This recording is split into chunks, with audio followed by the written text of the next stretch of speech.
जिस उपदेश से राम जी को राजकुमार भगवान राम बने, वो उपदेश आप सुन रहे हैं। कितना ऊंचा ग्रंथ है। इसको वाल्मीकि रामायण भी बोलते, योग वशिष्ठ महारामायण भी बोलते। राम तीर्थ ने इसी का बार बार अध्ययन किया था।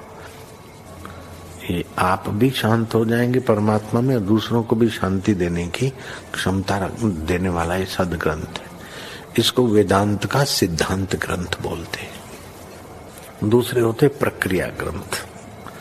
ये करके फिर कब वो आचार्य बनो तब समझो, ये तो थोड़ा पढ़ो और फिर वही सिद्धांत की बात। तो बार बार योग वशिष्ठ महारामायण विचारने योग्य। ओम श्री सद्गुरु परमात्मने नमः। श्री योग वासिष्ठ महारामायण उपशम प्रकरण सर्ग 81। सूर्य ने अपने सारथी से कहा, हे सारथी, विंध्याचल पर्वत की कंदरा में वीतहव्य मुनीश्वर का शरीर दबा पड़ा है, उसको तू जाकर निकाल दे। तब अरुण नामक सारथी ने, जिसका शरीर हाथी के समान है, विंध्याचल पर्वत में आकर नखों से वह शरीर निकाला। उसके नख ऐसे थे जिससे वह पहाड़ उखाड़ डाले। उन नखों से धरा कोटर में गड़े हुए उस शरीर को उसने निकाला। जैसे सारस कमल तंतु यानी मृणाल तंतु को कीचड़ से निकाल लेता है, तैसे ही पर्वत की कंदरा से उस शरीर को निकाल डाला। तब मुनीश्वर ने पूरी अष्टका से उस शरीर में प्रवेश किया। जैसे पक्षी आकाश मार्ग में उड़ता उड़ता आलय में आ प्रवेश करे। सावधान होकर अरुण को नमस्कार किया और अरुण ने भी वीतहव्य को नमस्कार किया और अपने अपने कार्य की ओर हुए। अरुण तो आकाश मार्ग को गया और मुनीश्वर का शरीर कीचड़ से भरा हुआ था। इससे उसने तालाब पर जाकर डुबकी मारी और जैसे हाथी मल धोता है, तैसे ही स्नान करके संध्या आदि कर्म किए और सूर्य भगवान का पूजन किया। जैसे प्रथम तप से शरीर शोभता था, तैसे ही भूषित किया और मैत्री, समता, सत, मुदिता आदि गुणों से संपन्न होकर ब्रह्म लक्ष्मी से सुशोभित हुआ और सबके अंग से रहित भी रहा कि इन गुणों को भी स्वरूप में स्पर्श न करे और आपको शुद्ध स्वरूप जाने। श्री वशिष्ठ जी बोले, हे रामचंद्र जी, इस प्रकार जब कुछ दिन व्यतीत हुए, तब समाधि के निमित्त मुनीश्वर का मन उदय हुआ और विंध्याचल पर्वत की कंदरा में जा बैठा। पूर्व जो विचार अभ्यास किया था और परावर परमात्म दृष्टि हुई थी, उससे फिर चित्त को कहा कि हे चित्त और इंद्रियों, मैंने तुम्हारा पूर्व प्रहार कर छोड़ा है। अब तुम्हारे अचित्त में अर्थ अनर्थ कोई नहीं, क्योंकि अस्ति नास्ति कलना मेरी नष्ट हुई है। अस्ति नास्ति के पीछे जो शेष रहता है, उसमें स्थित हो। जैसे पहाड़ का श्रृंग अचल होता है, तैसे ही अचल हो। सदा उदय रूप आत्मा किनाई स्थित हो और सदा ज्ञान स्वरूप प्रकाशवान हो। असत किनाई इस प्रकार कि सदा अक्रिय रूप हो और असत रूप उदय किनाई स्थित हो। असत इस प्रकार से मन इंद्रियों का विषय नहीं और उदय किनाई इस कारण से कि सबका साक्षीभूत हो और सदा समरस प्रकाश रूप अपने आप में स्थित हो। प्रबुद्ध और सुषुप्त विषय स्थित हो। प्रबुद्ध इस कारण कि जो इंद्रियों के विषय की उपलब्धि करता हूं, और सुषुप्ति इस कारण कि हर्ष शोक इष्ट अनिष्ट से रहित और जगत की ओर से सुषुप्तिवत समाधि में स्थित हो और स्वरूप में जागृत हुआ तुर्यापद आत्म तत्व में स्थित हो। जैसे किसी स्थान में खंभ स्थित होता है, तैसे ही स्थित रूप नित्य शुद्ध समान सत्ता जो आत्मपद है, वहां मैं निरामय स्थित हूं। हे रामचंद्र जी, इस प्रकार ध्यान करता हुआ वह मुनीश्वर ध्यान में लगा और 6 दिन तक ध्यान में रहा और फिर जगा तो उस काल को क्षण के समान जाना, जैसे सोया हुआ क्षण में जागे। इसी प्रकार वीतहव्य शुद्ध पद को प्राप्त हुआ और जीवन मुक्त होकर चिरकाल पर्यंत विचरता रहा।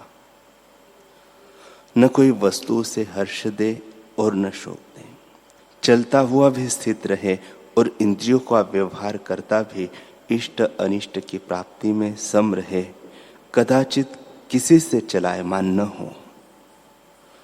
वह चलता बैठता मन और इंद्रियों से कहे, हे इंद्रियों मरो, हे मन अब तो सम्मान हुआ है और आत्मा को पाकर अब देख तुझको क्या सुख है।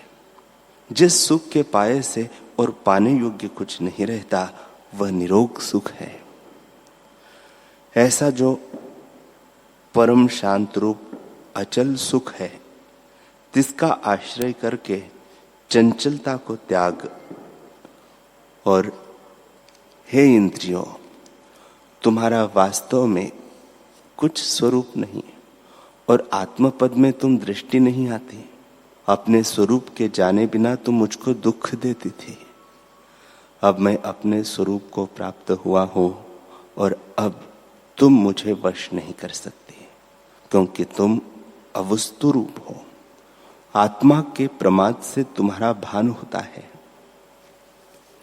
जैसे रस्सी में सर्प भासता है, तैसे ही आत्मा में जो अनात्म भावना और अनात्मा में आत्म भावना होती है, सो अविचार से होती है और विचार किए से नहीं होती। अब विचार करके यह भ्रम निवृत्त हुआ है।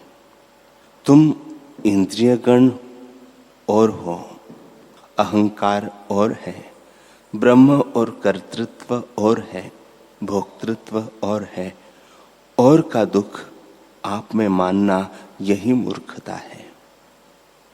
जैसे वन की लकड़ी और है, बांस और है, चर्म और है, जिससे रथ बनता है, और लोहा पीतल और कड़े जिससे रथ जड़ा जाता है, सो सब भिन्न भिन्न है। और बैल जो रथ को चलाता है, सो भी जुदा है। इन सब से रथ बनता है, और जैसे गृह का आकार होता है, तैसे रथ है। उसमें बैठने वाला पुरुष भी और होता है, और रथ की सामग्री परस्पर भिन्न होती है। तो यदि उसमें बैठने वाला कहे कि मैं रथ हूं, तो नहीं बनता। तैसे ही शरीर रूपी रथ अज्ञान से मिला है। इंद्रिया और है, मन आदि और है, उसमें पुरुष है सो जीव है। यदि जीव कहे कि मैं शरीर हूं, तो बड़ी मूर्खता है। उस शरीर के सुख दुख मूर्खता से आपको मानता है। जो विचार करके देखो तो राग द्वेष के क्षोभ से मुक्त हो। मैंने अविचार को दूर से त्यागा है और स्वरूप की स्मृति स्पष्ट की है कि आत्म तत्व सत है। उसी को मैंने सत्य जाना है, और अनात्मा असत है, उसको असत जाना है। जो सत है वह स्थित है, जो असत है वह क्षीण हो जाता है। हे राम जी, इस प्रकार वीतहव्य मुनि विचार करके जीवन मुक्त हुआ और अपने स्वरूप में बहुत वर्षों को व्यतीत किया। निर्भय पद में चित्त आदि भ्रम सब नष्ट हो जाते हैं। ऐसे शुद्ध पद को प्राप्त हुआ वह यथाभूतार्थ आत्म ध्यान में स्थित हुआ और ग्रहण और त्याग की कुछ भावना न रही, परिपूर्ण आत्मपद को प्राप्त हुआ।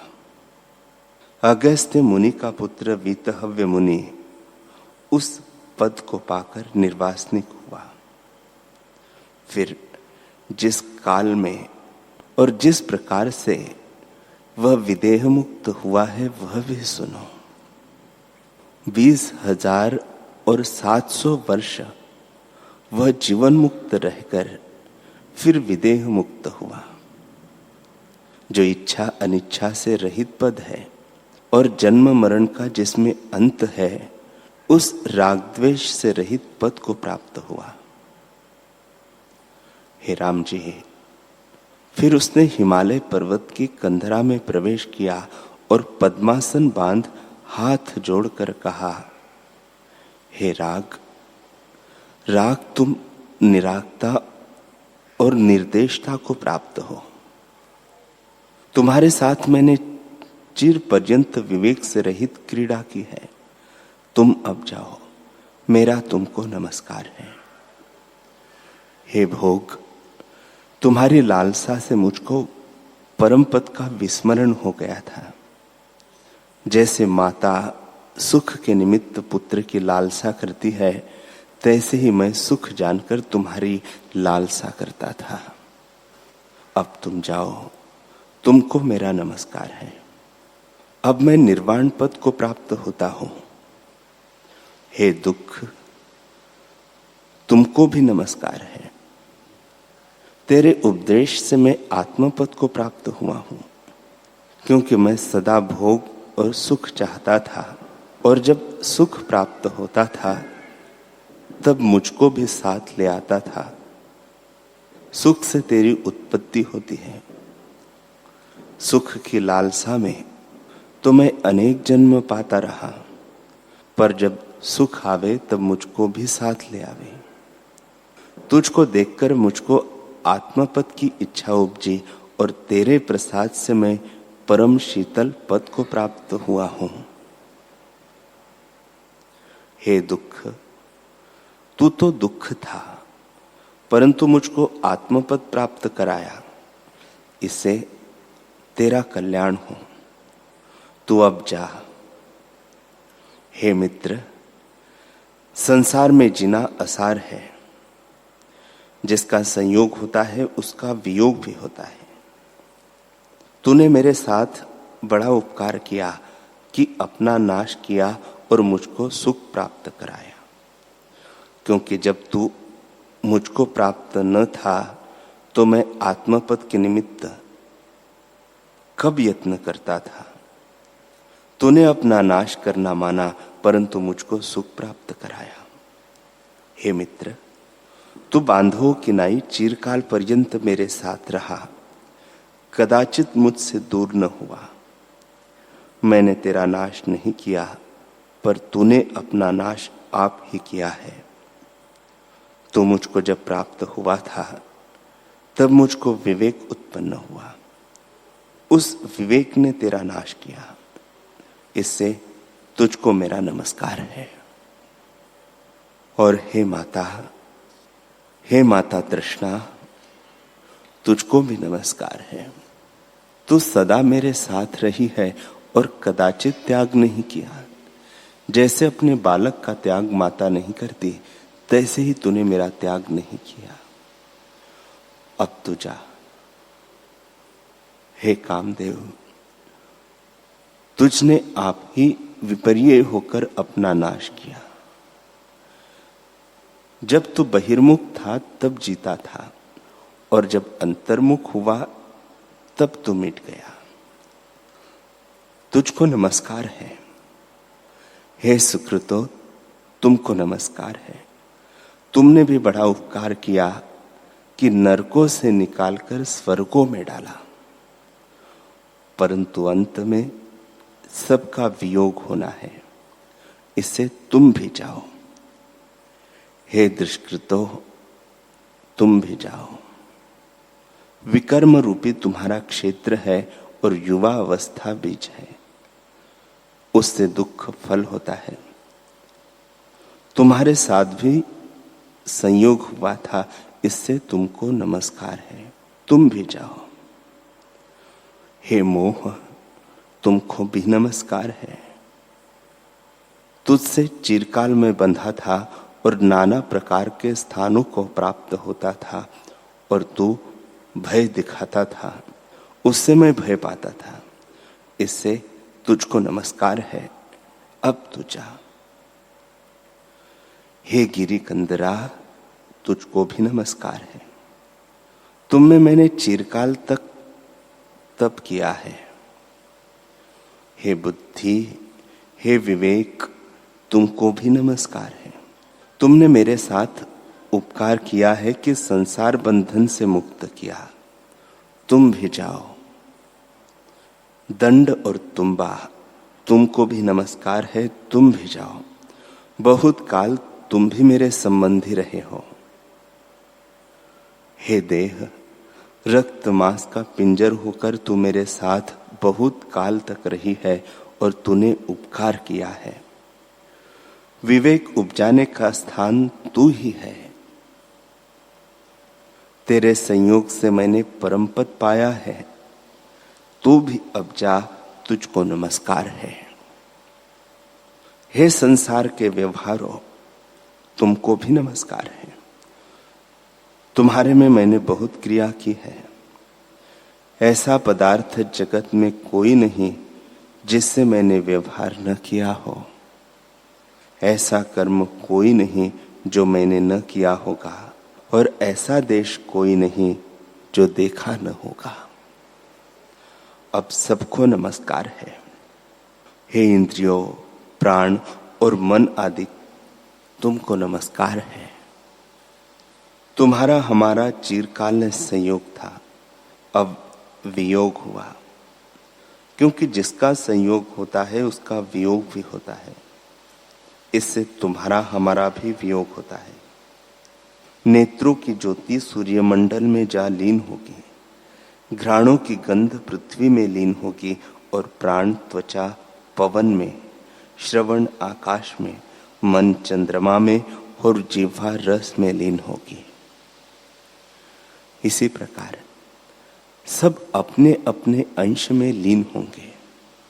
जैसे लकड़ियों के जले से अग्नि शांत हो जाती है, शरत काल में मेघ शांत हो जाता है, तेल से रहित दीपक निर्वाण हो जाता है, और सूर्य के अस्त हुए प्रकाश शांत हो जाता है, तैसे ही मन आदि शांत हो जाएंगे। हे रामचंद्र जी, ऐसे विचार करते करते उसका मन सर्व कार्य से रहित हो प्रणव के ध्यान में लगा और सर्व दृश्य से शांत और मोह रूपी मल को त्याग कर प्रणव के विचार में लगा। श्री वशिष्ठ जी बोले, हे रामचंद्र जी, इस प्रकार उसने शब्द ब्रह्म प्रणव का उच्चार किया और पंचम भूमि का जो चित्त की अवस्था है उसको प्राप्त हुआ। भीतर बाहर के स्थूल सूक्ष्म पदार्थों और त्रिलोकी के सब संकल्पों को त्याग कर वह अक्षोभ रूप स्थित हुआ, जैसे चिंतामणि अपने प्रकाश में स्थित होती है।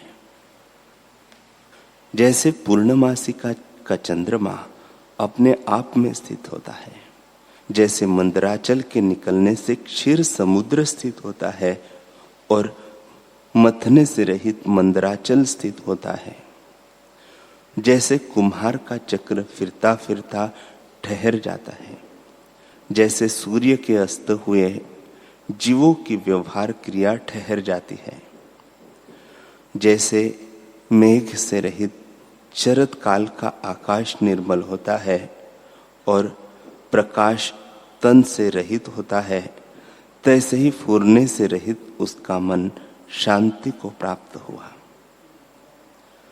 प्रणव का ध्यान करके फिर उस वृत्ति के अंत को प्राप्त हुआ और फिर मंत्र को भी त्याग, जैसे महापुरुष क्रोध को त्यागते हैं तैसे ही वृत्ति को त्यागा।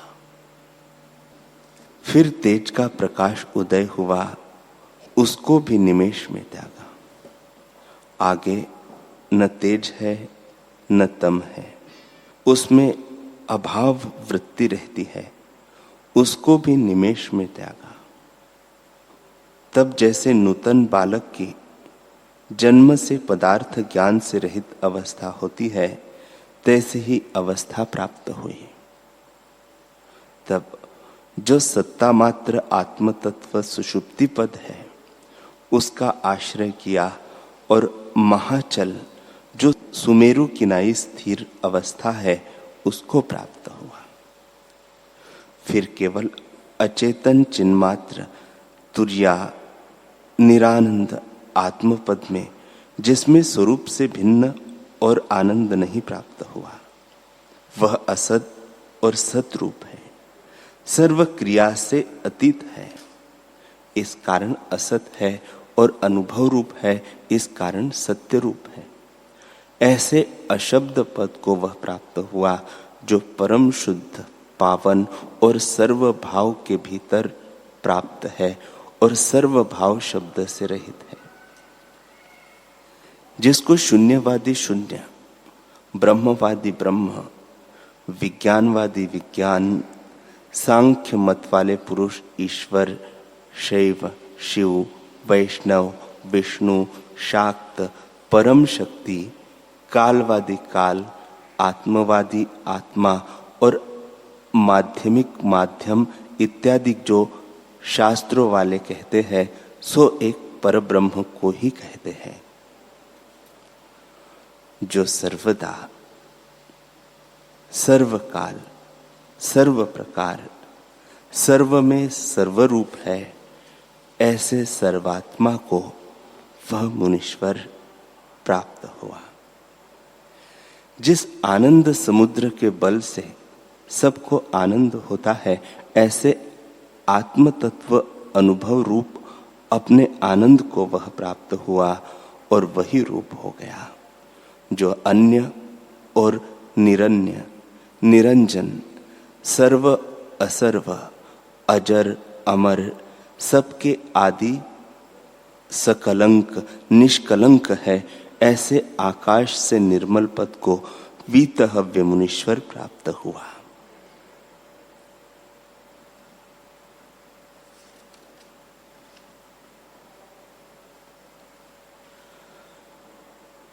हरि ओम।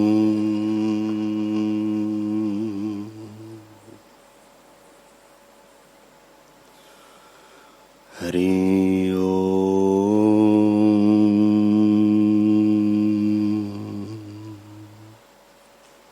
ओम सहना भवतु सहनौ भुनक्तु सह वीर्यं करवावहै तेजस्विनावधीतमस्तु मा विद्विषावहै। ओम शांति शांति शांति। श्री सद्गुरुदेव भगवान की जय।